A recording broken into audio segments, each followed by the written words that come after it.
Welcome to Tiny Pep Talks for Step Parents, a short weekly podcast with new episodes every Sunday. For today's pep talk, step parenting grief.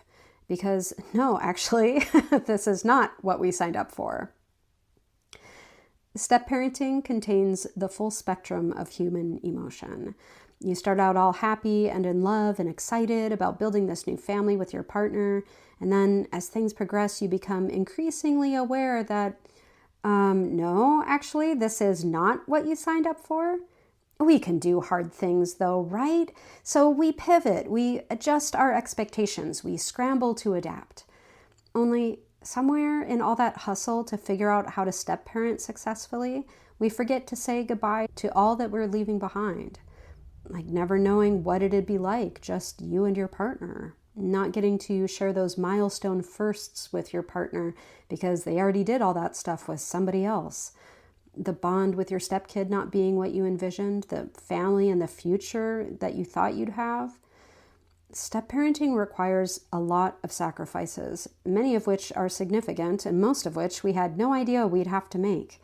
So grief is part of step parenting too, although I don't think any of us realized that going in. This weekend is Dia de los Muertos, a holiday I didn't even know existed till I moved to the Southwest.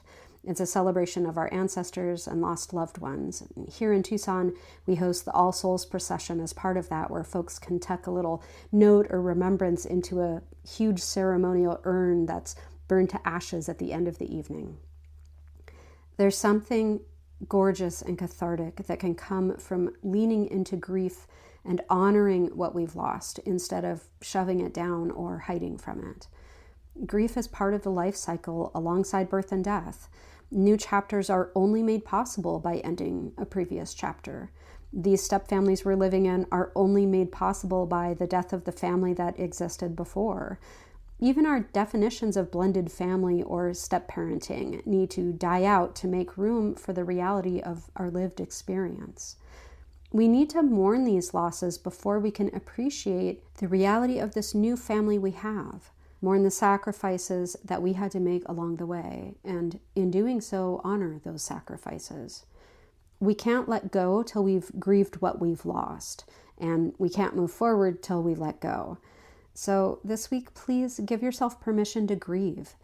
Grieve so that you can let go and move forward, and trust that there's beauty waiting on the other side of that grief. If you're listening to this by podcast, please check the show notes for a link to the full transcript over on Substack, along with a ton of other resources. We would love to see you over there.